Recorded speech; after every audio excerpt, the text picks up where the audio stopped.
Hello guys, we are live. Welcome back to Carnivore Team GB, the live Q&A featuring your favourite carnivores from the UK, including myself, apparently, Phil Escott, Coach Stephen, Ben Hunt, and also Richard, who is not in attendance tonight. He's very busy doing work stuff. Anyway, this is the best place to get your carnivore questions answered for all your meatiest, hottest topics. So I thought I'd just start today by asking, how are you guys doing tonight? What have you been up to this past few days or week? Well, you know, we're really excited because we got the Red Pill Food Revolution book out, digital bundle, and I'm going to hand over to Ben on that one because it's been amazing. That testimony we had today was incredible. We had some great ones, but somebody wrote one that was just like, whoa, like you're like Morpheus and Neo, and this is a masterpiece and all sorts. It was really sweet, wasn't it? But yeah, it was great. We really just need to get that book out to everybody. So if anyone's listening to this either live or whatever, go to thebigfatchallenge.com/book and check it out. Yeah, he said, I don't know how long it took you to write that. It really is the most important book of our lifetime. And that's exactly what Phil and I thought. We're not, yeah, brilliant. Thank you. Thank you, Jonathan. Yeah, you know, we're not just trying to kind of hype this and big it up, but it really is. I mean, it changed what we both do, and set us out onto this mission to spread the word about this and to fight the war against meat as well. So, yeah, it's wonderful. Honestly, you won't regret it. It's $11.99, it's less than £10 in real money, and you get the MP3 audio book, you get it in PDF, you get it in Kindle version, you get it in EPUB version. It's absolutely everything. Yeah, but yeah, listen to the audio version. But he went through that in like 24 hours, Phil, didn't he? He did, yeah. On Sunday.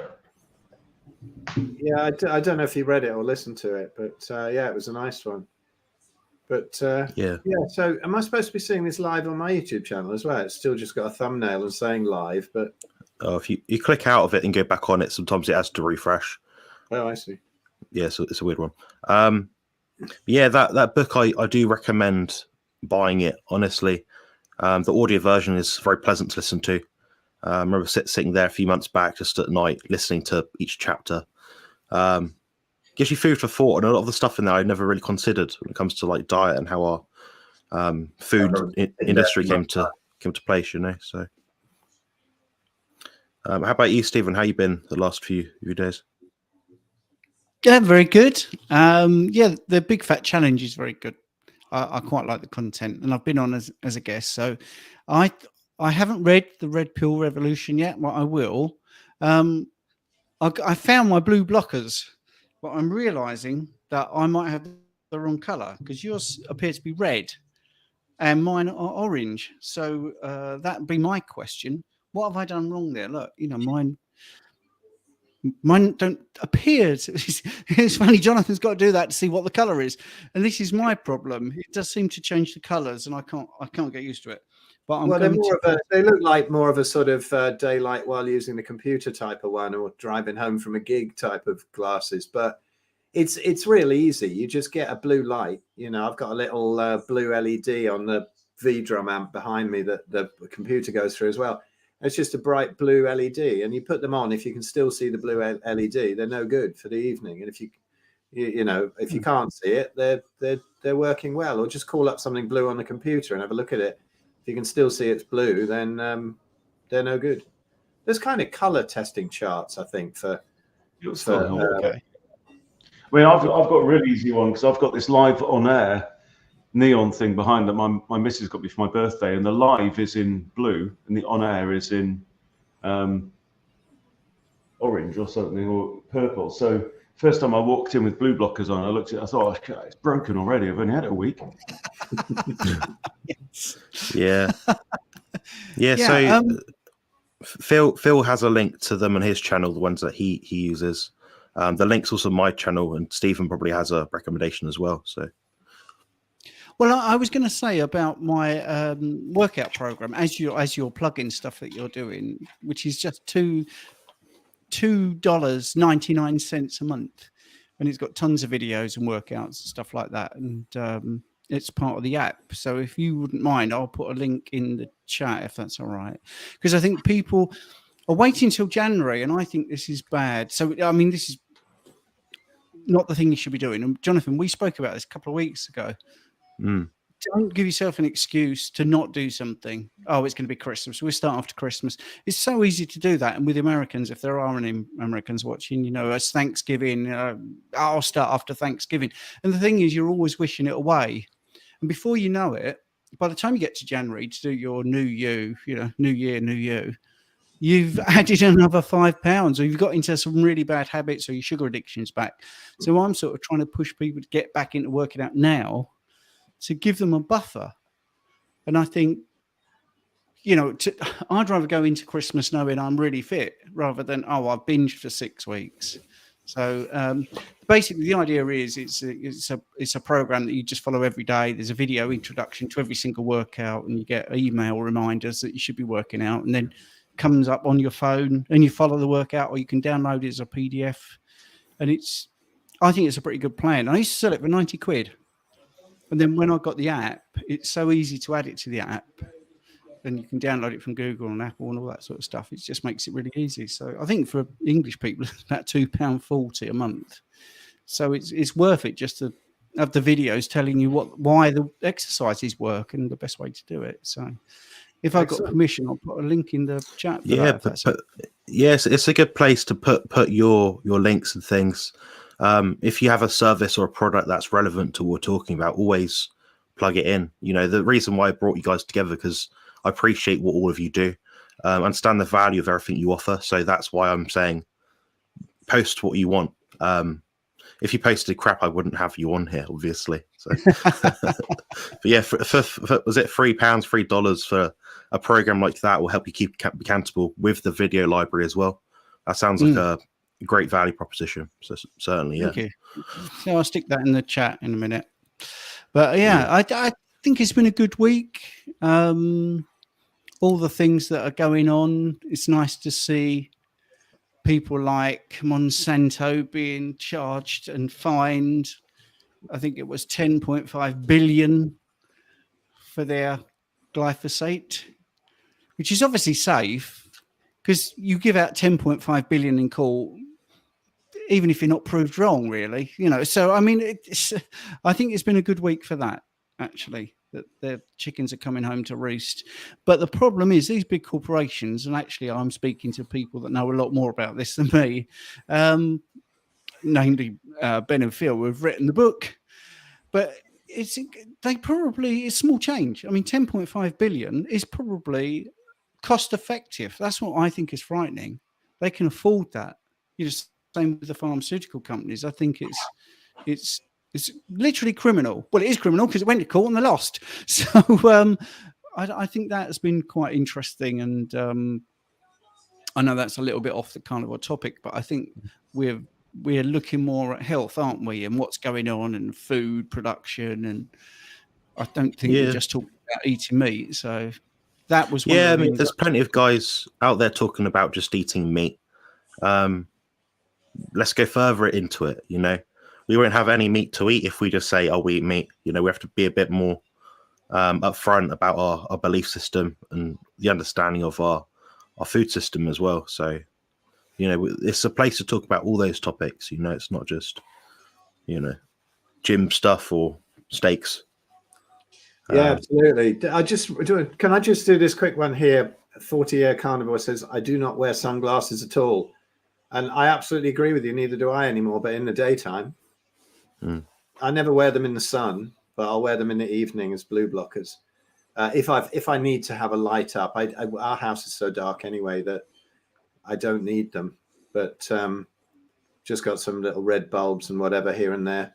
But I don't wear them at all in the daytime. And I used to love them. I had a big collection of Oakleys for mountain biking and polarizing ones for going up trees and spotting fish in the water and whatever. And I don't wear any of those anymore. So yeah, not good in the sun, but good in the evening. Yeah, I still see people like driving their cars wearing sunglasses. I'm like, it's probably the only time of day you'll get any fraction of sunlight at all. You're still wearing something to cover your eyes, where you're going to absorb all that vitamin D and all the UV light. So I'm dumbfounded by it sometimes, but it is actually a legal requirement. If you can't see when you're driving, it's actually a legal requirement to make it so you can see. So you have to have your visor thing down or wear sunglasses. Yeah, well, I think it was part of me getting very sick. I think, when you see Jack Cruse's work of how the light going into the eyes creates all the sort of melanin and in different parts of the body, and I don't know, the science goes over my head, but I think a lot of that, because I couldn't take the sun anymore. It was also because I was eating a veggie diet, but for 30 odd years, I wore contact lenses and sunglasses pretty much the whole time when I was out. My eyes got so unused to the sun, I'd wear shades to drive on a cloudy day. And I think that had a lot to do with what happened to me and getting very sick. And so I don't do that at all anymore. I got them lasered in 2006, which is also a bad idea, but I think I got away with it. So I don't wear any glasses or contact lenses or anything out in the sun now, and no problem with that light intensity. And I don't know why I ever wore sunglasses. It's weird, isn't it? It just seems odd. Yeah, they're fiddly to walk around with, honestly. I'm clumsy, so I don't wear glasses, hats, I don't know, much jewelry, watches. I break everything, so it's another thing to break for me, so I just don't bother. Yeah, I'm just going to put on the screen now Stephen's program. So if you actually go onto the live chat, you'll see the link for it there. It's on his website, The Carnivore Experience. And he'll have a list of his products, different things on there, and services and all sorts. So check that out. We're joined with Lambs as well. And also Tom, thank you both for joining. We've got one question, but I'm just going to get to this point because it's on topic. So Matthew said, my family still believe in sun cream as it's vital to protect from sunburn. I was told the ingredients in sun cream is toxic. It goes in one ear and out of the other. I used to battle this with everyone. I have a vision of Matthew squirting sun cream in one ear and it coming out the other of his family. Yeah, it's not just the toxic stuff, though, is it? It's basically that sun cream will block the rays that tell you you've had enough sun and let through the rays that you really don't want too much of. We burn, we go pink. It doesn't do any harm. I mean, obviously not a big blistery burn, but if you go a bit pink and whatever and a little bit sore, it's not a problem. It isn't a bother. And just go out in the sun and go to your capacity, and then just put a hat on and a shirt or go in the shade. It's we never had sun cream, and there wasn't the skin cancers. All these skin cancers have come up since all this use of sunscreen, sunglasses, seed oils. Obviously, it's all nonsense. Yeah, I think in the initial. Massive, sorry. People who come off seed oils just report they don't burn. I can't remember the last time I got any kind of sunburn. Having said that, in mid-November, I can't really remember the last time the sun was out either. So, yeah. Andrew's on a few seed oil sunburns. Yeah. Hello, Andrew. Oh, it's Andrew. Look at that. Yeah, if it's Team GB, it's silly talking about the sun, isn't it, really? I think it was out 2019. I think, anyway, yeah, I wanted to say about that I used to be a big believer in the sun cream, and this was before low carb. I researched skin cancer. Did you know that over 75% of skin cancers appear on skin that is not exposed to the sun? It's more often in the areas where the sun doesn't shine, literally. So I thought that was quite an interesting stat. And then when I came over to this way of eating, to the light side, I realised that the seed oils were definitely causing a problem, and I was right. It was a gut feeling to not wear sun cream, to not use it. And I mean, I haven't used it for 10 years, and I'm always out in the sun. And this thing about sun damage and it's going to age me and stuff, since I've been not doing that and going out in the sun, I definitely look younger. So my skin is in tip-top shape, really. Yeah, I get out there as bare as humanly possible if the sun's out, providing it's not, you're not going to freeze my nuts off. Yeah, I remember when the Fauci flu came about. I remember it's 2020 and the summers were really hot. Do you remember, like, that few months of summer was really hot? So I was working in the vegan health food shop. And I think the only reason why I didn't catch it, bear in mind I was, we can argue about the terrain theory versus, the other theories. But, if we sort of look at the idea that I was around lots of different people that were probably quite ill, lots of elderly people that probably had a high infectious rate, if that could be measured. I didn't catch it at that point. But when I was going to and from work and I was going out at lunchtime, it's really hot, really sunny. I was always in front of the sun. So any moment I could get in the sun, I was getting my vitamin D topped up. My immune system was boosted. I think that's one of the main things we should have, the powers that be should have changed. They should have looked at people's vitamin D status. That would have definitely enhanced people's immune function. But yeah, that's a topic for another day, I think. Yeah, and what did the news tell us to do? Stay indoors, cover your face to restrict the flow of fresh air. Stay and eat crap. Don't go for a run down the beach on your own. Exactly. God forbid. All right, we got a question from Andy here, so I'm going to chuck it on the screen and read it. And he asked, "What do you consider to be the optimum ratio of protein to fat, and why?" Well, it depends which one of us you ask. Should we start with Stephen this time? I'll unmute myself then. Although I talk more sense when I'm muted, by the way. So yeah, firstly, it does depend on your goals. Secondly, it depends on where you are in your journey right now. So I'm giving you all the vague answers because there's no right answer. That's the point. A 6'4" giant like Sean Baker is going to eat a lot more protein because he's big and he's training and he's athletic. And no disrespect, he's going to have a different thing to many people that are watching. It's really as simple as that. Some people need more fats because maybe the last 20 years they've been depleted of fats because they've been on a low fat diet or calorie restriction, and their thyroid and other hormones are crying out for fat. But let's really make it sort of like starting point. If you look at a ribeye, you look at an egg, it's pretty much 1-to-1 protein to fat, unless you use the C word. Sorry to use the C word, but if you look at calories, then it's about 66, very vague, 66% fat, 33% protein, which is a good ratio. Because it's in nature, it's probably going to be pretty good. And if you stick to whole foods and you're metabolically very healthy and you haven't had all those terrible calorie restricted low fat diets in the past, it's probably going to keep you in good stead. And I think if you're thinking of starting out on carnivore, that's a good starting point. So 1-to-1 by weight, or 66, 33, something like that, fats to protein. Now, there was a big thing about 2-3 years ago where everyone was adding sticks of butter and eating lots more fat.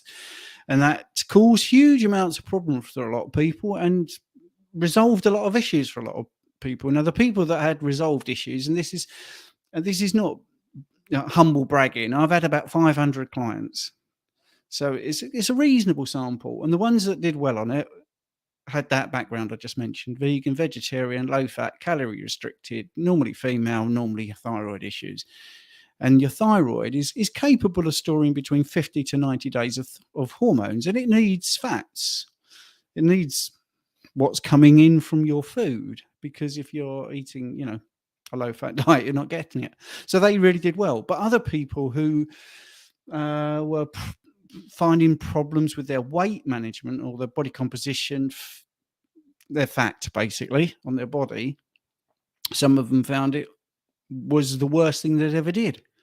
And then we were going back to lean. Well, I would say lean, actually back to what I just said, like 1-to-1, just a ribeye and an egg, don't put some butter on.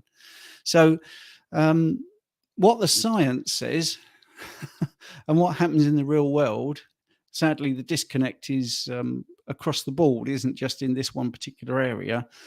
is very different. So there's no right or wrong answer, but I do think sticking to pretty much 1-to-1 by weight is a good thing, not adding fat, unless you feel you have a reason to do that. For instance, if your thyroid shot and stuff like that.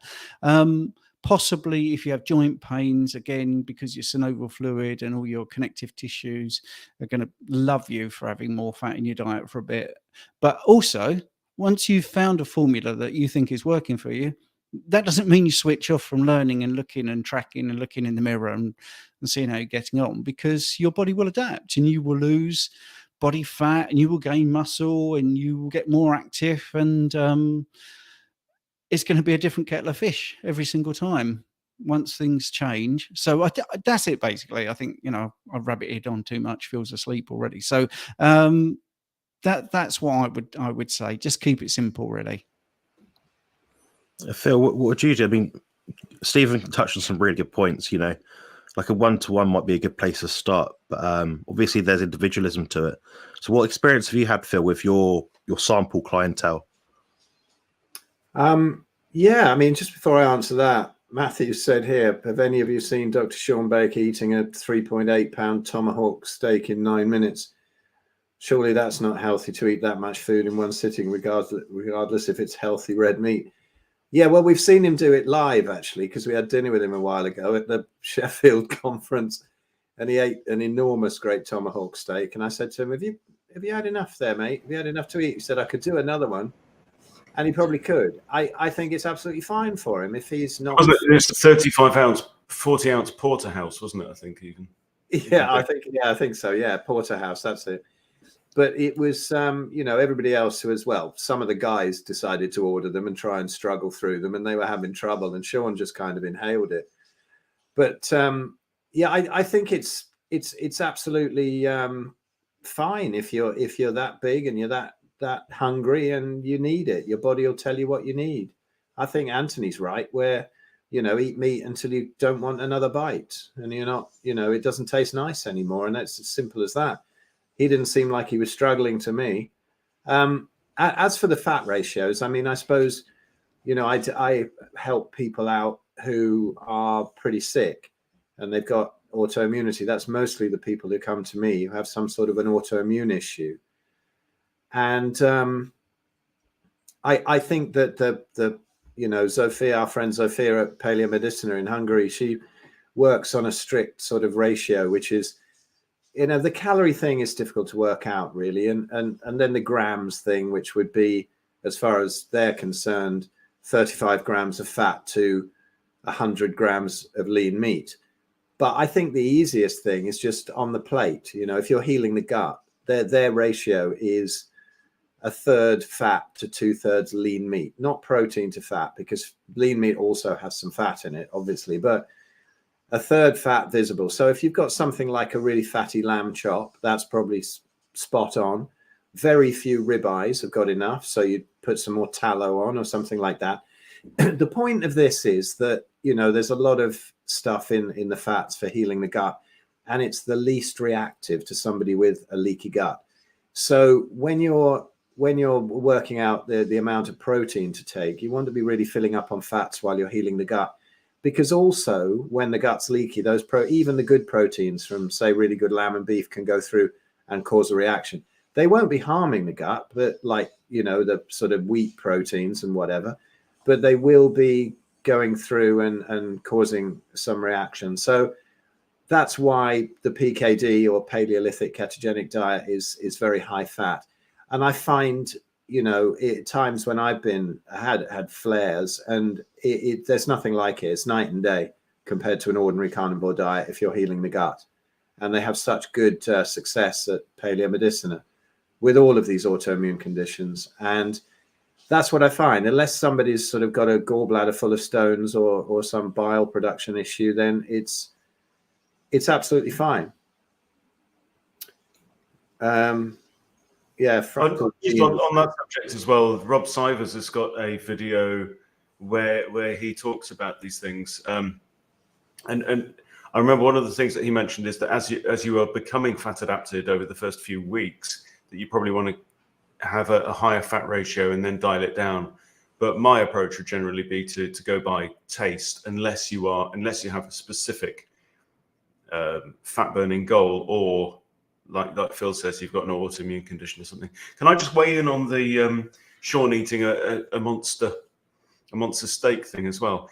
It is actually entirely appropriate for a large carnivore to wolf down their food, and then sometimes not to eat for 2 or 3 days. Right? If you see actually how a dog eats, if I put down food for my cats or my dogs, if I put down meat, they will inhale it, and then they'll go and sleep for a while. Right? And that is normal. There are also stories about Australian Aborigines in the bush who might go days without food, but as soon as food's there, they don't sit there and pick at it like Romans, lying down. So they absolutely fill their faces, and they will eat as much as they can until their stomachs distend and stick out, and then they'll go days without food again, which does make sense. If you've got to make the most of your meat of your kill when it's fresh, you want to get as much in your stomach as possible. And that is actually the carnivore and hyperpredator pattern. You get the food in your body while it's there, and then you go for a lie down or wait until the next kill. So yeah, Ben's right. Sorry, go on. Ben's right on the go according to taste, I think, because I mean fatty meat tastes really much better than lean meat anyway. If you're just eating meat, if you're eating just lean meat, it's not going to be very tasty, and so you're going to be wanting fattier cuts. But it depends completely. It was interesting actually, because when Sean was speaking at that conference, I was actually sitting next to Zofia, and we were talking about this, and I was saying, what do you reckon to eating this enormous amounts of meat? She just went, well, it's completely different goals, isn't it? It's absolutely fine what he's doing, but it's different goals. You don't want to sort of, if you've got raging rheumatoid arthritis, you don't want to be trying to keep up with Sean. Is it where is it? Blah, blah, blah. We put this lamb thing up in the comments here. Fractal Beans, considering paleo-medicinal ratio, the best thing on the UK market is the Sainsbury's rolled lamb breast. Fat to protein ratio is 4:1. Felt great on it.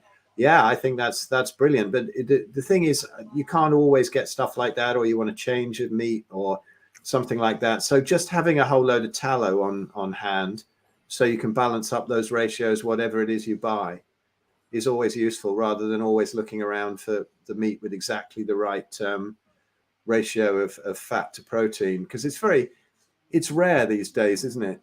Because they trim it all off, because as everybody knows, it causes heart disease. So yeah, they just trim it off and throw it away. Yeah, I'm a bit kind of in the mind of what Stephen says. So assuming I knew nothing about someone, I'd probably think it'd land somewhere about 1-to-1 in terms of protein to fat grams. So for example, like 150 protein, 150 fat. What I always do with clients I have is I work out what they're doing first, then I gravitate towards what I think is about right based on my experience. Then obviously listen to their subjective markers and how they feel, and the weight on the scale, whatever they're trying to achieve, put health issue into remission.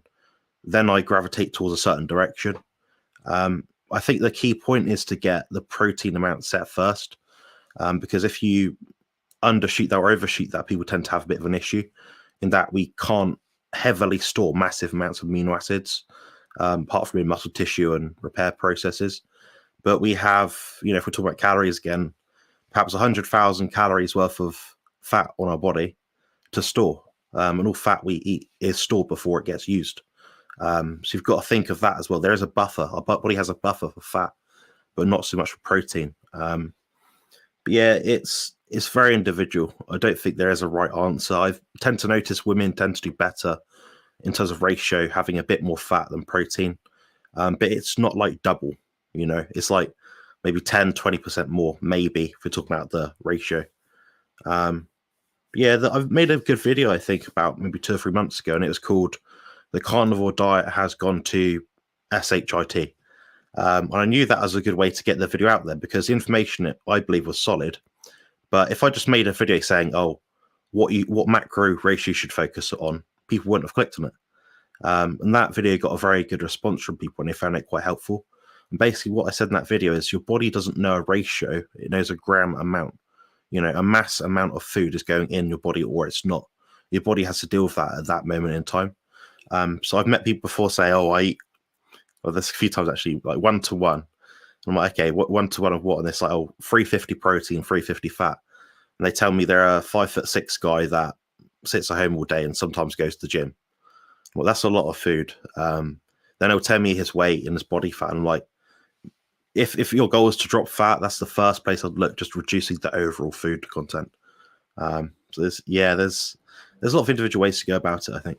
What about the form of the fat as well? Because I mean, one thing we've noticed in for like women in middle age in particular can sometimes do very well with meat fat, but you start supplementing that with butter, and that's turning into body fat a lot quicker. So that's a good question. Cutting out the dairy source can be helpful if it's body fat burning is your goal. Well, little to people know, saturated fats are pure saturated fat, i.e. lard, tallow, that's going to be, if you're looking at calories again, it's a very flawed system. I'm going to explain why. 5.5 calories per gram of saturated fat, saturated animal fat. Now, if you compare that to, of course, butter is mostly saturated fat, yes, but there are some unsaturated in it. So they're going to have more units of energy in that food, because polyunsaturated fats about 9.5 calories, something like that. Some even 10. So yeah, it's partly that. It could also be some sort of gut irritation. It could also be, maybe the lactose just cycling through them and they're not oxidizing it. They're not using it for energy. I don't know. But yeah, I do notice that a little bit as well. Women tend to have to be a bit stricter with things to get the right result. Bit more focused on animal fat. I think men are a bit more resilient, a bit more hardy to eating different foods. I seem to have noticed. Yeah. Do you remember that old sort of, I don't know what, it's not a nursery rhyme, whatever it is. Jack Sprat could eat no fat and his wife could eat no lean. And so between the two of them, they licked the platter clean. That just occurred to me. And I thought, I wonder if that came about, all those years ago, because they felt that women sort of needed a bit of a higher fat ratio or something. Interesting. Who knows? Yeah. Yeah, I just want to touch on this bit and let Stephen have a go at it. But I think if he can eat it that fast, then he should. If he's stuffing himself to the point where he's choking on it, he's not enjoying it. Well, maybe not. But if that's what he does, if it ain't broke, don't fix it. I take a bit longer to eat my meals nowadays. I'm not in any real rush to gain massive amounts of weight. So hitting that satiety point for me doesn't really matter. It doesn't matter if I do it now or 20 minutes later. I just pick at food. But I do eat 4 square meals a lot of the time. If I'm trying to lose body fat, maybe a bit less sometimes. It does depend on what we're trying to achieve and how I feel. But yeah, I mean, there's nothing wrong with it if he does it and it still works. So that's probably my 2 cents. What do you think, Stephen? Well, I think we've covered the topic. I mean, to be honest, if you're eating something and it stops tasting nice and you don't fancy it anymore, then you're full. Sorry, after that very long answer there, Jonathan, to not really add much, but I just feel weighing stuff is just not natural. It's counterintuitive to me. I did it when I did my bodybuilding show, but I know now with the way I eat, I could have done that without weighing it, because you just know. And I know Phil was talking about that nursery rhyme there. All these sort of things have been known for hundreds and hundreds of years. And, and when you say eat when you're hungry, stop when you're full. I know that sounds very glib, but in the end, I do think that's very good advice. Just looking at your plate. I mean, everything is designed to get you used to a certain way. You said about a square meal there. I'm sorry to be nerdy here, but a square meal comes from the naval procedures where you would have a square bit of wood, and that was your square meal. Now, and actually, to make sure you had the right amount of food, they had a thing round the edge called a fiddle, which is a piece of wood, and your food was not allowed to touch the fiddle. And this is where you're on the fiddle came from. So if you was a sailor and you went up and the cook gave you more food than you should have, well, he's on the fiddle. Look at him. He's on the fiddle. And, this sort of regulating your food is just, sorry to use this word, but it's a control. If you need more food, you should eat more food. But when it's food that's appropriate, the proper human diet, you don't crave constantly. I know we talked about Sean there inhaling his steak and stuff, but I mean, I can eat a ton of food some days, and other days not at all. I mean, I've just had some roast beef because I'm British, obviously, Team GB. We've got to have the roast beef. Couple of slices, I was done, which surprised me. It really did surprise me. Now I'm talking about it, I'm thinking, yeah, that's probably not enough for my needs. If you look at it from, I went training this morning, did a bit of sprinting, I moved 2 ton of wood and all this sort of stuff. But I'm not hungry. Whereas yesterday, I hate the word starving because that's not really true, but I really was keen to eat a lot of food yesterday. So yeah, I think just go back to basics. Eat when you're hungry, stop when you're full. And I think if you don't know what full feels like, just wait until you don't fancy anymore. But the fatty meat, I mean, you were talking about that from one of the supermarkets. The ratio there are 4-1. I mean, lamb is fatty. I mean, I love fatty meat, and some days I crave it. But I'm assuming that's because I need it for a particular reason. Other days I really want a ribeye. 2 days ago, my wife bought a big chicken, and I didn't fancy it at all because I think it's too lean for me. But it was beautiful. It really was beautiful. So terrible answer because I'm just being real. I think it's down to what you fancy. Stopping when you don't fancy it anymore. Really, that simple. On that subject, it reminds me of my old mate Dave, who was actually a dance instructor. And when we went out for a curry, he would get his curry already there, and he would dive in and absolutely stuff his face as quick as he could, because he knew that after about 15 minutes, the brain would start, he'd get the leptin going around, and his appetite would wane. So he wanted to enjoy as much curry as he could before the satiation kicked in. But I think that's a very different situation to what we're talking about. Yeah, the way I work with anyone that's trying to change their body composition, it's usually someone that's trying to go from A to B, but they don't know what they're doing right now. So having that tracking element is quite helpful. My end point for everyone I work with is to not have that need. The end point is to go by hunger signals, perhaps gravitate a bit towards your goal. If you know that typically you stand as a male about 15% body fat, perhaps you want to be a bit less, you have to just eat a bit leaner. If that's your goal, your body fat set point is 15%, but you want something else, you'll have to just be a bit hungry all the time. That's just the way it works. But it does seem to be an amount for a lot of people, where people hover, I'm sure you guys have known in your years of experience, your weight tends to stay about the same sort of amount, assuming you're healthy. Your body just stays there. Sometimes you're a bit hungry, like Stephen said, sometimes not. So I get it all the time now. So I have my macro guideline, my goal. I don't always hit it. Sometimes a bit over, sometimes quite a lot under. I just know what roughly I need to maintain my weight, if that's my goal. So yeah, we're going to get to the next question. We got one from Low Carb So Simple. Thank you for the super chat. I think that's on my channel. I'm not sure, but if it is, excellent. Your thoughts on egg white protein, how oxidized it is. Is it more harmful than beneficial? I'm wondering about the manufacturing process and storage if it gets oxidized. My quick answer would be no, it's not oxidized. The reason why I say it is because you'd know it was if you tasted it and it was foul. I would argue that a food such as egg white, which can be quite difficult for a lot of people to digest, at least if it's raw, would actually be better or more digestible if it was processed in some way. I wouldn't worry too much about it. Personally, I think it tastes rank, so I don't have it.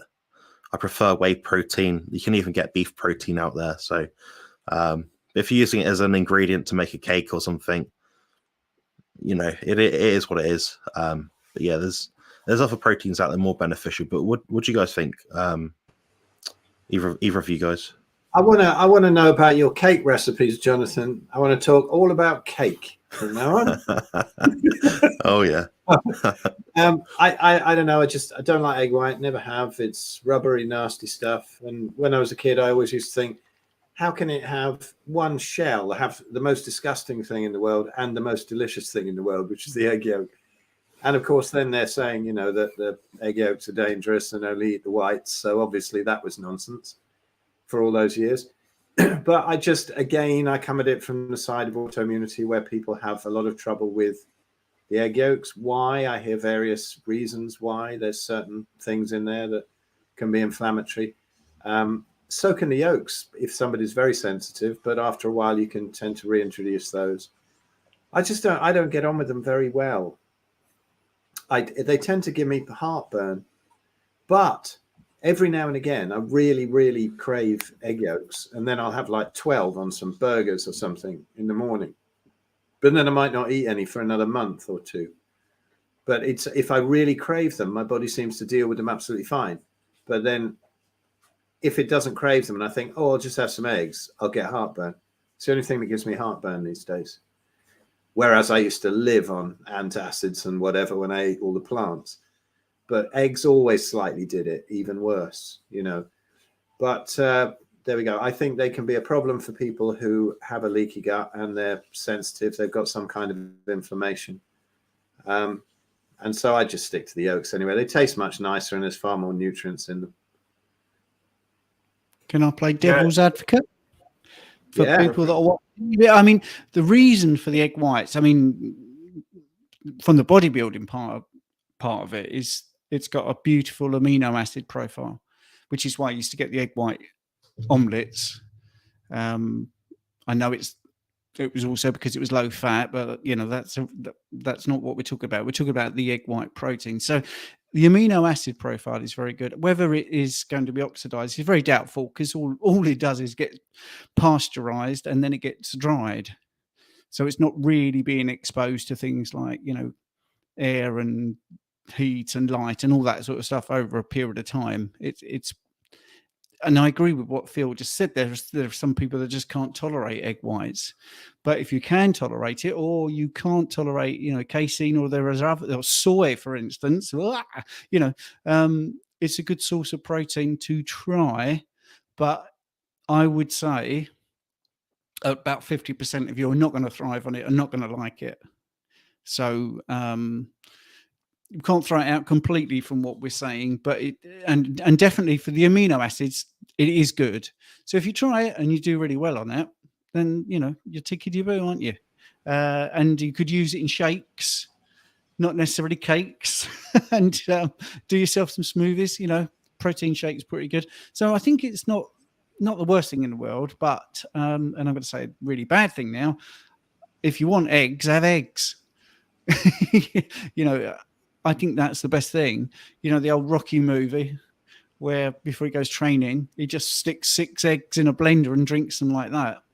I mean, I've done that. Didn't look like him, but, you know, I thought I was going to get to look like him because I was doing that. And it's not as bad as it feels, or it seems, I should say. So, yeah, I think it's got a place for some people, but I do think there's better alternatives. And I do think be careful with the dosage, because you could really react badly to it. Yeah, eggs, you know, egg whites are all right if they're in scrambled eggs. Now, if you sort of get like 6 eggs, tip away about 3 of the whites, and then do it with a ton of butter, that's really nice. It's just a wobbly egg white. Now, the concept of an egg white omelette, I mean, explain that to me. I mean, surely it's just egg whites. Because it's like you just yeah. I mean, that was a big thing in the 80s and 90s. That's why I mentioned. I know. Ridiculous. I never understood it, because an omelette is where you whip it all up and then it goes, you know. But an egg white omelette is just egg whites, right? Whatever you do to it, bizarre. Basically, all the good bits are taken out.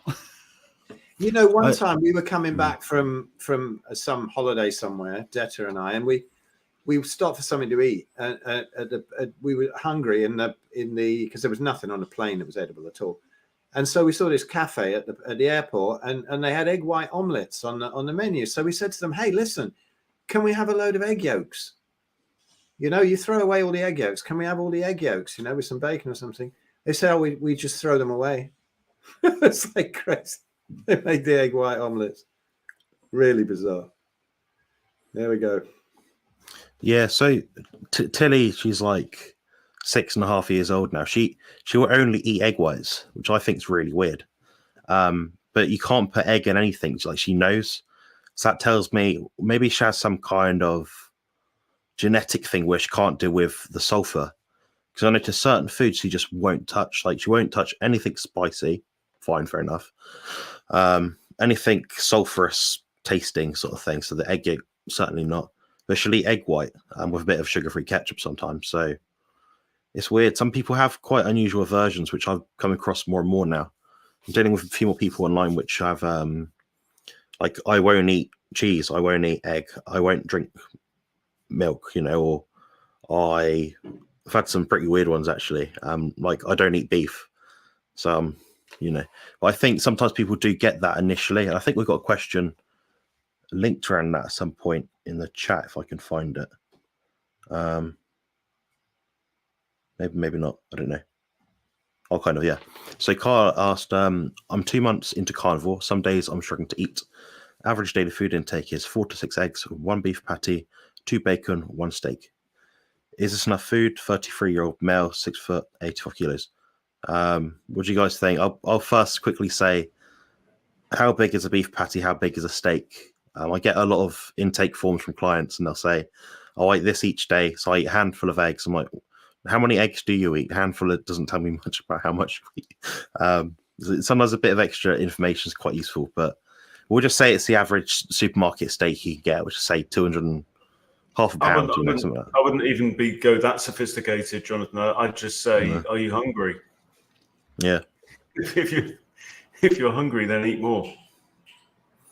Yeah, he's 6 foot, 85 kilos. So I think that's probably relatively lean for a gentleman, I think. So, yeah. I mean, if that's what your body's saying, that's all you need, then the chances are that's all you really need. Now, if your weight starts to drop and you become emaciated, or maybe there's something else going on that you haven't diagnosed. Maybe something is wrong with your liver. Perhaps you're not pumping out enough bile acid or something, you know. A lot of things to uncover, but have either of you guys had this sort of experience with people? Yeah, but I just think it looked like enough food to me, you know. And if you go and train hard and you want some more food, that'd be quite a high amount of food for me. But you know, I'm 5'10" and lighter than that. But yeah, it looks fine to me. I just got to read this out because I think it's so funny. Conspiracy pundit: if I only eat eggs and dairy and no plants, will I get thrown out of the vegetarian society? I think that's brilliant. Well done. Great comment. It'd be a bad time to tell my vegetarian society joke, wouldn't it? Go for it. Well, about this girl who claimed that we'd previously had a conversation at the Vegetarian Society, but I've never met her before. Previously, I don't get it. I never met her before. Oh, God. Oh, fucking hell. Yeah. Right, gotcha. I've got to go, so I shall. Yeah, sure. Good evening. Yeah, thank you for joining us. Yeah, the joke must have offended Stephen. Yeah. No, it's my dog Rupert. You see, I'm on my own, and he wants to go to bed. Basically, so he rules the roost. So for the last 10 minutes, if people have been looking while I'm looking down there, he's basically saying, "I want to get into my bed and have a kip." So I shall say good evening and see you soon. All right, mate. Thanks for joining. See ya. See you later. No worries. Phil, this question about going out for an Indian meal with chicken korma and lamb korma with no sides would be a good choice. You've got more experience than any of us about going out for Indian meals and trying to make them as close to carnivore as possible. I think that one's right up your street. Yeah, well, I don't think any of it's ideal because I'll tell you what I do. And there's only one thing really, but then it's still got spices on it. But I just get a whole load of lamb chops. Often they do lamb chops, and it's still got a spicy coating on it a little bit, but that's it. A load of lamb chops does me. If I'm not feeling quite so strict, I might have a tandoori mixed grill. But then you've got whatever they put in those lamb kebabs. You got chicken, which isn't ideal. And then if I'm really feeling like I want some actual Indian experience, I might get a butter chicken. But I don't actually. I'll get is a what do you call it? A tandoori mixed grill and a butter chicken, because they always have way too much sauce and not enough chicken. And so the thing that worries me about those tandoori mixed grills is that it's all coloured with this just bright pink food colouring, isn't it? That's not proper spices. I know. It's a minefield in there. It is. It's not ideal food, but if I'm feeling strict, and it'll be just a whole load of those lamb chops, and that's the best for me because it's actually meat that looks like meat. It's not mixed with anything. All you're dealing with is the coating, not a whole load of onions and whatever that they put into the lamb kebab things, and also those sauces. I mean, they don't hurt me or anything, but it's probably the only time I'll fart. And that's that's not without any of the rice, without any of the bread. If I have a bit of that sauce, it tends to set my arse off. Nothing like when it was just a constant howling gale when I was vegan and vegetarian. But it just the odd fart, which is kind of weird as carnivore. You don't really do that. But I don't know. Stephen says chicken korma is a good choice. It depends. The problem is, with those sauces, the main problem is it's all seed oils. Quite a lot of the time, they just cook it in vegetable oil, and that's the problem. And the only way you're going to get around that is to just get, one of their just a load of lamb chops or something that come out of the oven. Yeah, and unless you find out in advance that they make their curries with ghee. Yeah, it's really rare. I mean, there's this wonderful Indian buffet in Manchester called Nawab, and all the Indian families go there. They got hundreds of different curries, loads of stuff. You can pile your plate up with meat, but then you look at even on the placemats, it proudly declares that all of our food is cooked in vegetable oil. I told it's heart healthy. I mean, all this stuff traditionally in India was cooked in ghee, and it should be, but it's not anymore, and so we just don't go there anymore. It's a shame. Yeah, we certainly would look at Indian folk for people as being like the pinnacle of international health status. And they've got some of the worst rates of diabetes going around, heart disease. So I honestly don't know. Like Phil kind of said, like I'd go for something if they use ghee. If not, you're looking at some sort of tandoori char grill skewer thing. Sometimes you'll get like I think it's called like a chicken chat puree or something. So you've got little chicken pieces. It'll have like a sauce around it, but it's not coated. You just eat around the onions and stuff. That they'll do that as a starter usually. So sometimes I'll go to a restaurant if I know it's going to be absolute filth, and say there's one thing on the restaurant which I know might be safe. So it might just be I don't know, some fried wings or something. Without the coating, just a bit of barbecue sauce, like a glaze.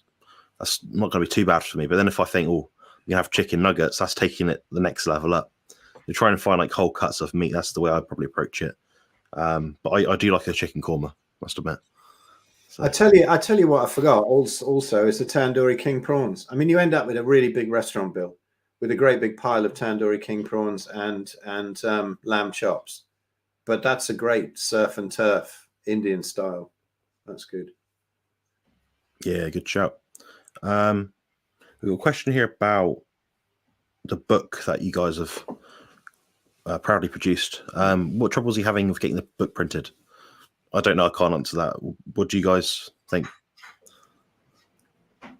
I'm not sure we can even answer it. I think it gets a bit political. There's been some very weird things that have happened over the the past few months. It's really complicated, and the printing was only actually organized for the States through BookBaby, and it got pushed down in the queue for various reasons. And so we'll sort it. We'll get it out on a print on demand thing at some point. But you really don't want to hear the story of how that's happened. It's all kind of strange what's happened. Lots of weird delays. It's all come from the fact that we were part of a larger group before, and when we brought out the first Red Pill book. But then that group is now split in half and disbanded. And it's really not that interesting a story anyway. So we won't. No, fair. Yeah, that's fair enough. I mean, my book won't come out for another, I want to say about a month. I'd like to get it done sooner. I've been procrastinating for the last 2 months to get it finished. I'm at the point where I've got 95% of it all there. I just need to take some photos and put it together, basically. Well, you know what they say about projects like this. The first 90% of the project takes 90% of the time, and the last 10% takes the other 90% of the time. Yeah, pretty much. Yeah, I've got a few ebooks out now. I think I've got 2 out already. It's as you're writing, I'm sure you found you come across different topics that you think, well, what if someone not read this? They didn't have the answer to this question. So I end up answering every question as I go through it, to trying to make it like an encyclopedia, which is really annoying because, I feel like if I go back how much I've learned and unlearned and learned back again in my bodybuilding career of 15 years, we're talking probably about 1 million words if you wrote it all down, and I've got to put that in a book, and I've got to put it in 100 pages or something to make it quite accessible.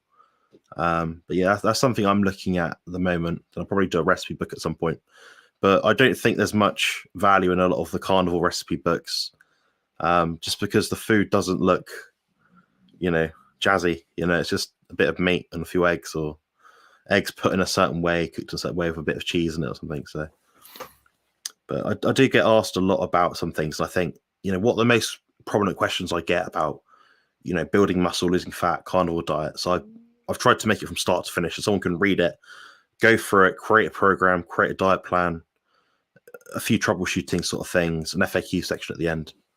But I look forward to putting that one out there. But honestly, I think you guys have your price for your one's 10 quid or something, which I think is absurdly good value for what it is. So I do recommend people buy that, and you do also get the audiobook version as well. So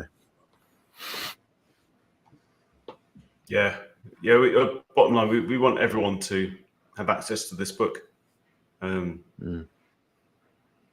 mean, I learned so much in the writing process. I can't imagine there's anybody out there who won't go away from this going, Jesus, I didn't know that. That really, but it actually makes you look at the world in a different way as well. It's not just, oh, that's an interesting fact. It's the relevance and the importance of food to humanity on multiple levels, even getting to the spiritual level, because of the way that it connects us with our right and natural place in creation, in the universe. Blew my mind. Yeah. Can I just say, I just noticed this that kind of amused me from Nathaniel Stunt, and to use some rhyming stuff, I think he might be a bit of a vegan. What should make anyone watching this begin to trust a word? I like that. That's cool. It's our glasses that make us trustworthy. Yeah, that's it. We're wise, and we've got British accents, so that makes us trustworthy. And we're being paid to spread dangerous lies by the meat industry. Well, in contrast, you could probably put up a few studies where we've spoken about, the likelihood of getting skin cancer in people that wear suntan lotion. You could talk about the successes that have, people that have come to us and had success with their diet for health problems, body composition. I know between us, we've probably all spoken to probably at least 300-400 plus people. And that's just in consultations alone. That doesn't include, we're chatting to someone online for some reason, I think sometimes enough anecdotes do add up and they do count for something. I'm pretty qualified. I think Coach Stephen's pretty qualified. Richard, when he's here, he's pretty qualified. These guys buy their book, read their stuff, test it out. You know? Yeah, that's what I would say. I'd say, Nathaniel, don't believe a word we say. You know, all you can do is try it for yourself. Give it 90 days. Join the Big Fat Challenge. Do it. If it doesn't work for you, I'll give you your money back. Right? But I think it will change your life. It'll certainly cheer you up. You're miserable. Fair enough. Yeah, you'll notice all the people in the carnivore space, I'd say for the most part at least, we're all pretty happy-go-lucky people, quite positive, quite progressive thinkers. So you'll see that if you buy the book. You'll realize how much these guys actually care about, you know, the planet and society as a whole. It's not a slagging off match where Ben or Phil are saying, you know, all vegans are terrible people and, you know, the children should be shot or something. You know, it's practical solutions to the problems that people have. Everyday health problems, everyday money problems sometimes as well. You know, people think this diet is expensive, but it's not. I think the book does cover a lot of ground. So yeah, they're not expensive. It continues to blow me away. So this is this the Big Fat Duck Challenge? The Fat Duck being the is it Heston Blumenthal's restaurant in Oxfordshire? Something like that. Yeah. So, you know, you're looking at over £100 a seat really for that. Do we plan to do a paper version of the book? Yeah, I mean for sure we'll do it, but probably print on demand. It'll be out as soon as we can sort that. But it's going to be 2024 anyway. Yeah.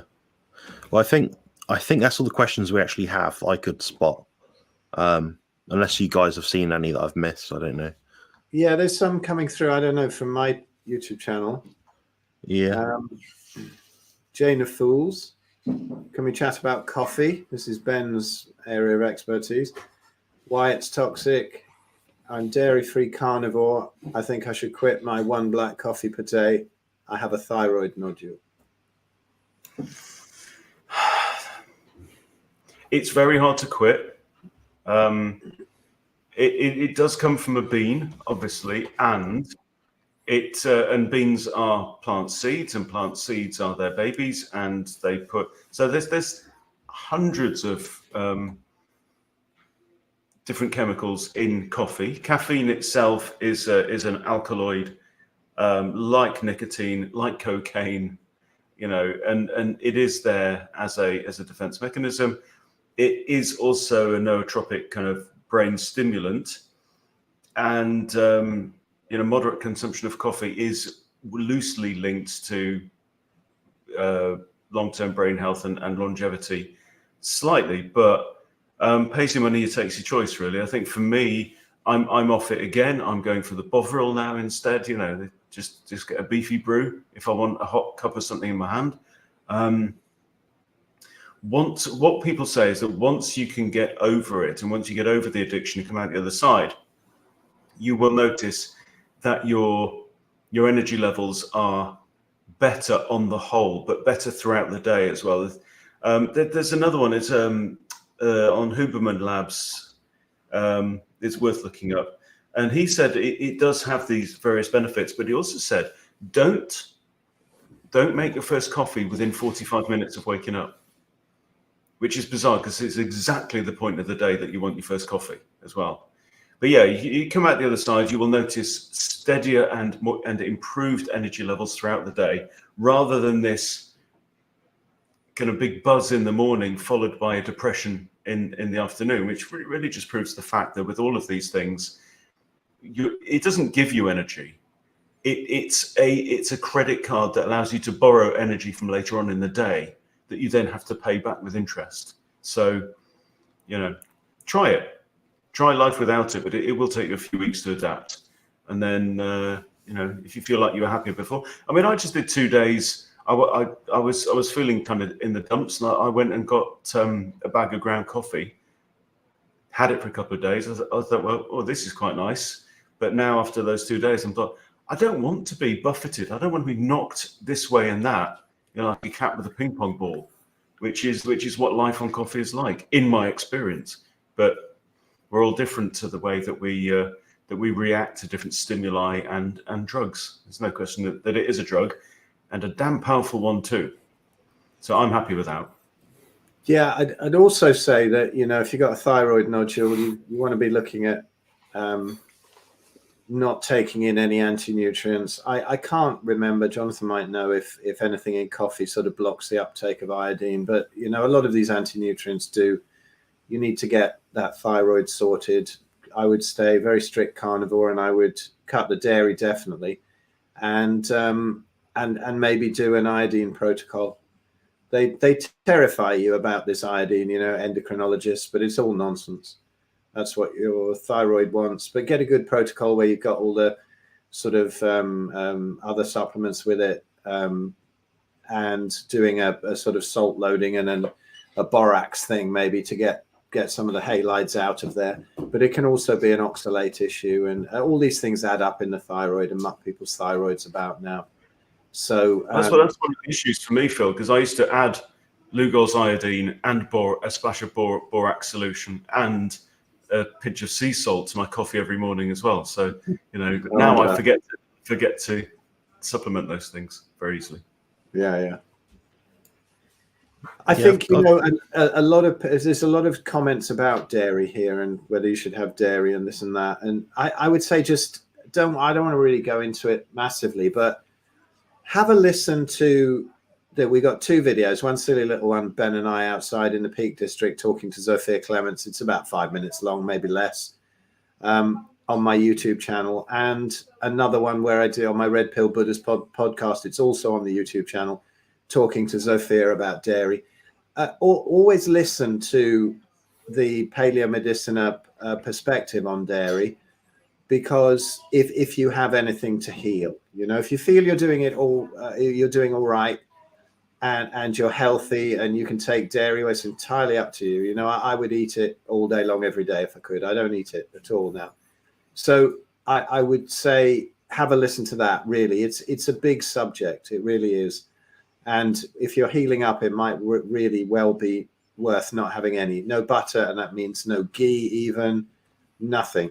Makes a big difference when you're very, very sick and healing up. And then maybe you can reintroduce it in time. But listen to what Zofia has to say about that. It's really interesting stuff. Yeah, good shout. I kind of agree with both of you on that one about the coffee. You know, you stress your body out, your body needs more to replenish itself from the stress that you've given it. I like the idea of like you're borrowing it like as a credit card, and that is completely true. For example, people that are in stressful situations, they've got depression, anxiety, they supplement sometimes with a B complex if they're, you know, a vegan or something. That seems to benefit them. But if their cortisol is always running far too high, and they seem to benefit from it, there we go. You know, it's obvious that we deplete things. So I'm not the biggest fan, and nowadays I use before gym like a pump pre-workout product. So it means it's got 3 amino acid ingredients, a bit of sodium, stuff like that. Just help with my blood flow in the gym. I feel a bit stronger with it. I don't know, but I think for me it's more of a ritual thing. So I appreciate a lot of people have coffee because it's part of the ritual, but just find another ritual. So I swapped in my caffeinated pre-workout to a non-caffeinated one, and that's now part of my ritual. It's a better, healthier substitute. So yeah, we've got one more question here from Pro Weimal Mike, and it's about what's your opinion on wide versus close grip lat pull down? Should I do both for complete back muscle development? What do you guys think? 'Cause I know you both have trained at different times. I used to be asked this sort of thing in the gym, you know, what grip and whatever. I don't know. You know, I mean, when you get to Jonathan's level and then you're trying to sort of target individual muscles and sort of sculpt the body, but it depends what stage you're at, because, you know, as somebody, I think it was in Hard Gainer, the mag I used to write for, and somebody just once put it really nicely. You know, if you're trying to sculpt a statue, you first need the clay to sculpt it. So I would just say, you know, use whatever is best for the rotator cuffs, and you know, whether it's bench pressing or pull downs or whatever you're doing, and just don't do many exercises and do real heavy stuff to failure and build up a whole load of muscle before you decide to sculpt it by thinking whether you should, use this kind of grip or put your little finger out like this and stuff like that, which is probably very useful when, you're at Jonathan's level. And if you are, then it's a great question for Jonathan. But for me, if you're not, just lift some heavy weights and get on with it, and don't worry too much about grip. But what would you say, Jonathan? I think you brought some really good points. Obviously, the safety element is like the first thing. What exercise, what grip will allow you to lift a good amount of weight, which allows you to feel the muscle, but eliminates or reduces the strain on your shoulder joint. That's going to be your best bet. If I'm honest, I wouldn't do a wide or a narrow one. I would do a medium one.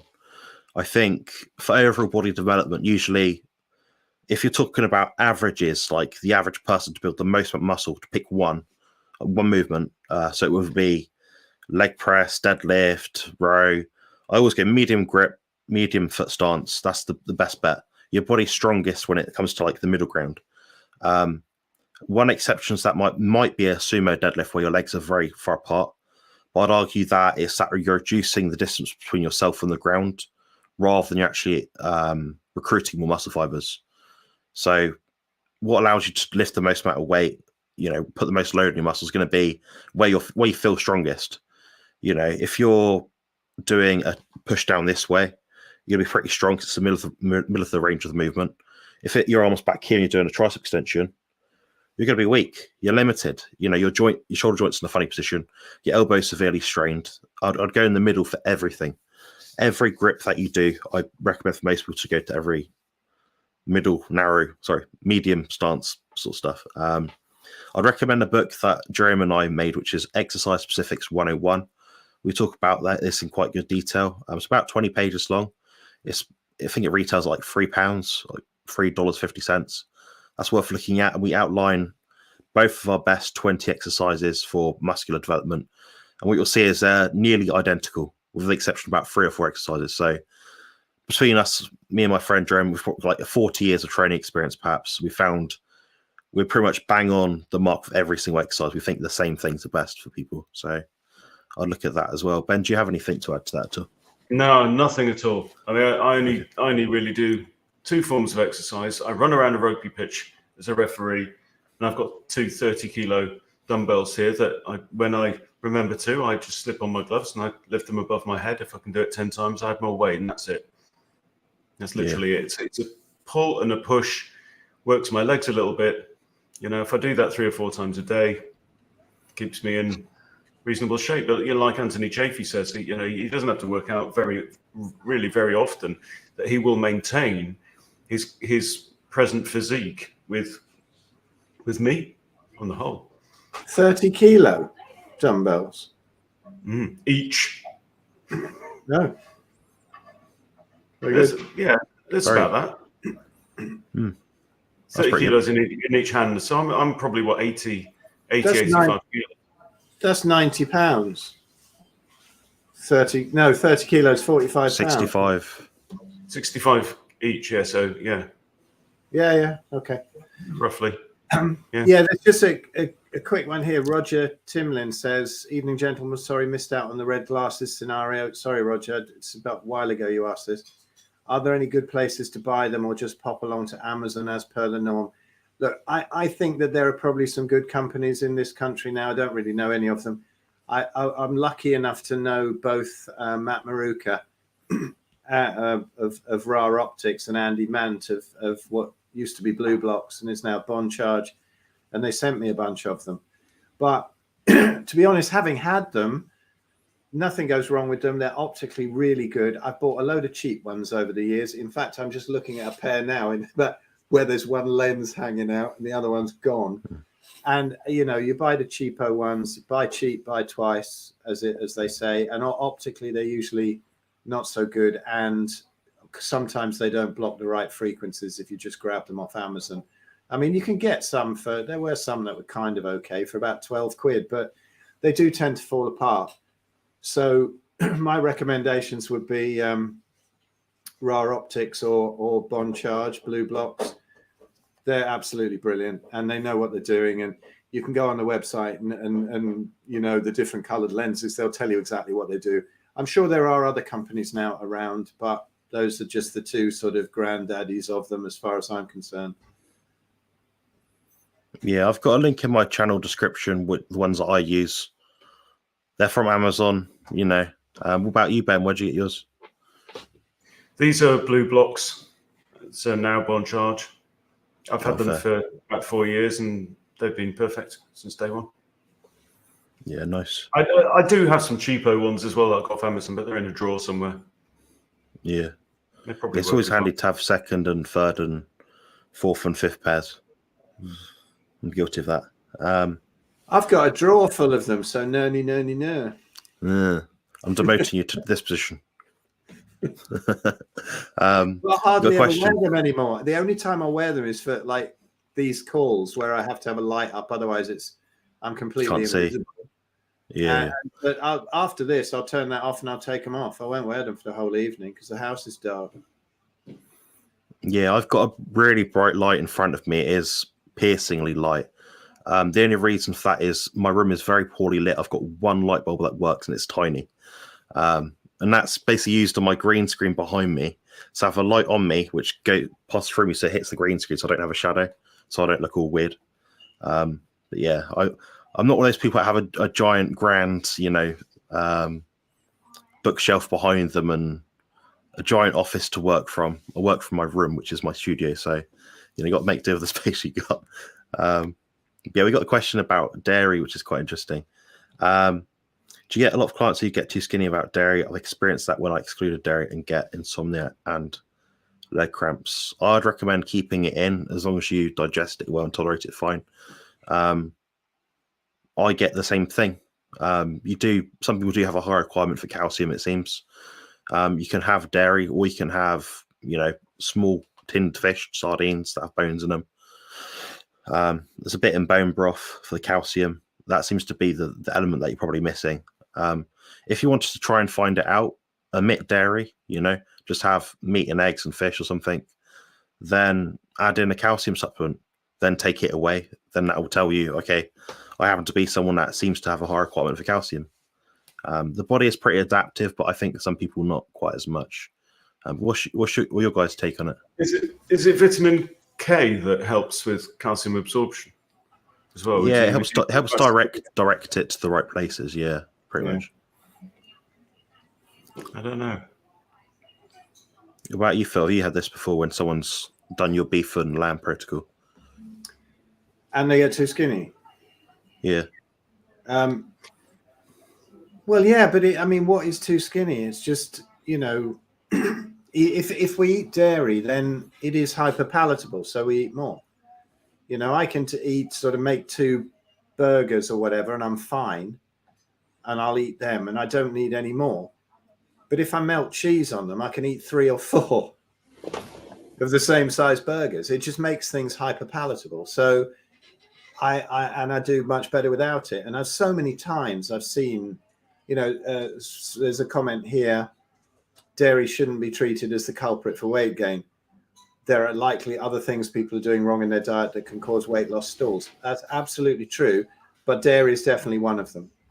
And some people, when they take it out, then everything comes fine. There's some people it doesn't. There's other things, obviously, but I just think there's so many issues with dairy. Adult animals don't consume dairy. I sound like a vegan there, but I agree with them on that. I don't think it's ideal. If you can get away with it and you can eat it, fill your boots because it's absolutely delicious.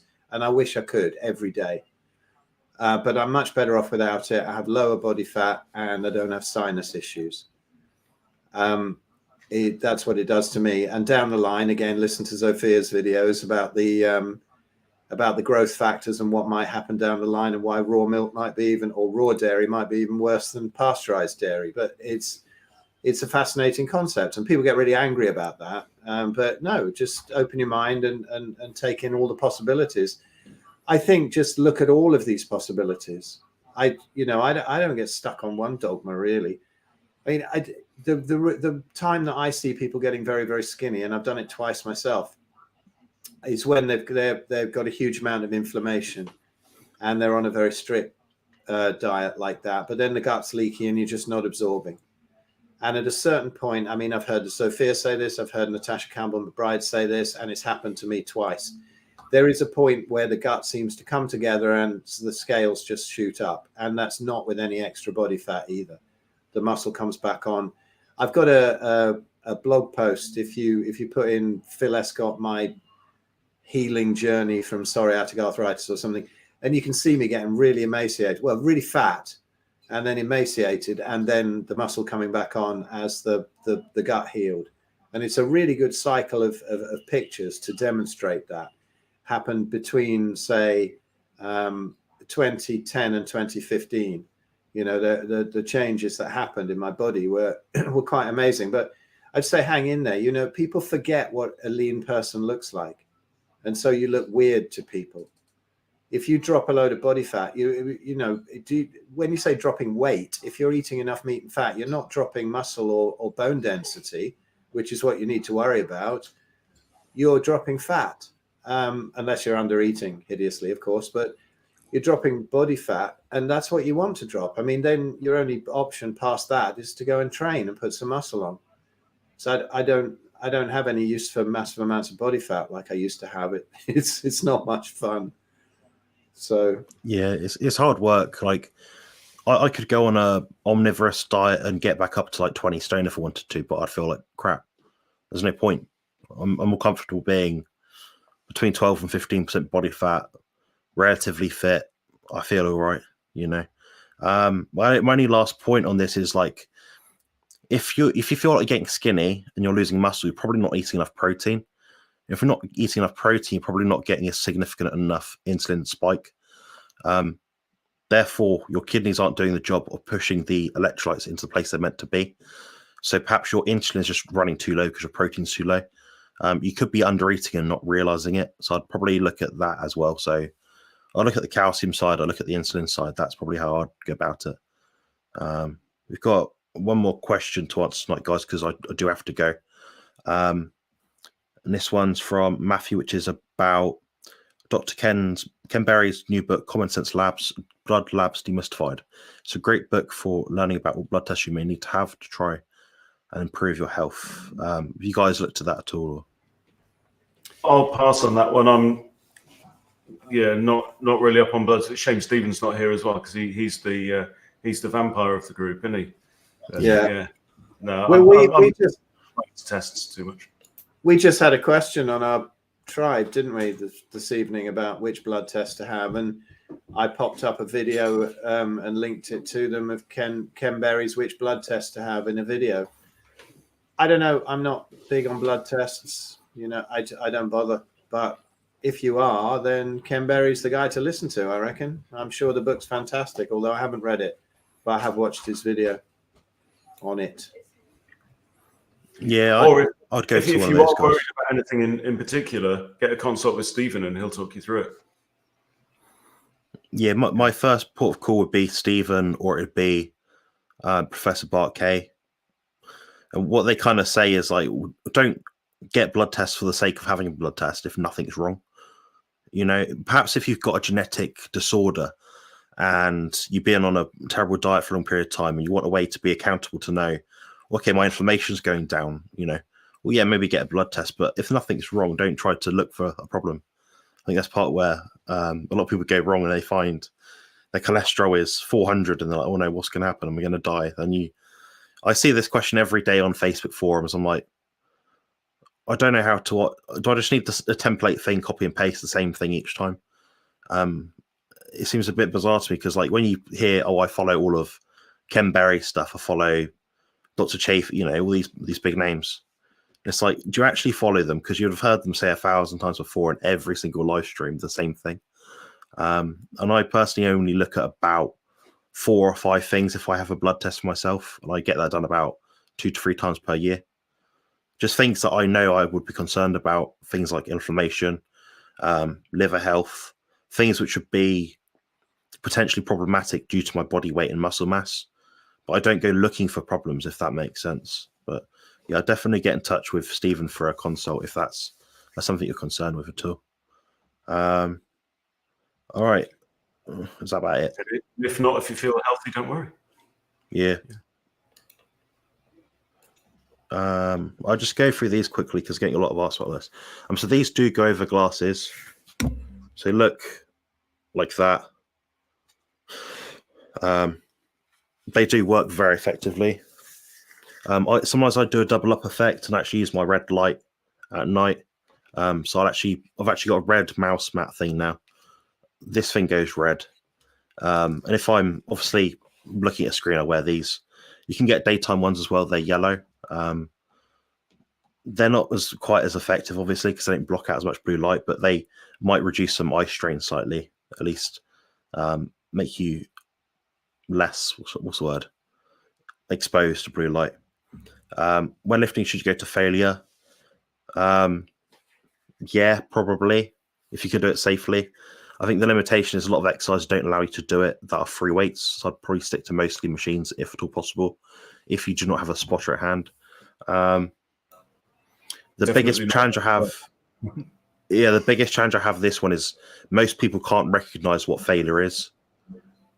Like 95% of the time. So I've had a lot of people before, like say, when I take on clients, what's your training like? And they'll write out for me and goes, oh, I do 40 sets to failure. And I say, no, you don't. 40 sets to failure, that would kill someone. So I want to get a workout done with Dr. Chafee at some point. He said he did like 30 sets for legs to failure on squats or something. And I'm like, I don't believe you, mate, honestly. I'll take you through some squats and I'll show you what a failure set is. And he could walk the next day. So maybe he's a mutant. Maybe he is an anomaly. He does seem to be in certain respects, doesn't he? Yeah, that's true. But for I like him. Your average mortal, if you did 30 sets to failure, you would not be getting up the next day. You wouldn't be sitting on the toilet. You wouldn't be doing anything. I do about 20 sets a week right now. It's about 22 sets a week. That's it. So I'm in and out of the gym in about 30 minutes or something. I think Ben does something probably quite similar. You guys going to cheat on Christmas Day? Me? Yes, absolutely. What about you guys? Yeah. It depends if we play Scrabble. Then I'll cheat like crazy. So I always do, and I always win. And because I've got kids, and my missus English is not her first language, so I always end up winning. I can make up any old shit. So yeah, I'll be cheating at Scrabble. No, I won't. I'll be having a big rib roast, and if I do potatoes for the kids, roast potatoes, I might have a couple of them with some butter. But I don't think it's a big cheat. I mean, my cheat is brandy now and again, and that will probably be the same on Christmas Day, although I've given it up at the moment. But we'll see. But no great feasts for me on stuff like that. I don't even want it anymore. It's been so long since I had that stuff. Can't be arsed. Yeah. Street or roses. Yeah, probably not. No, I don't touch chocolate. I'm very highly intolerant to it. It makes me really ill. But like my Christmas Day dinner, I imagine turkey or beef or both. Most of the plate, probably at least half of it. One Yorkie, one or two small roast potatoes, a few bits of like vegetation, lots of gravy. Bit scenery. Bit scenery, yeah, just to make it look like I'm, trying to be healthy and get my 5 a day in and stuff. I'll tell you the one thing for me that really ties everything together with a roast dinner is cauliflower cheese, man. Because of the cheese. Your meat and your crispy spuds, yeah. And it's making me all hungry. Yeah, I think on that note, we'll probably go before we upset Phil too much. He's not allowed all these foods.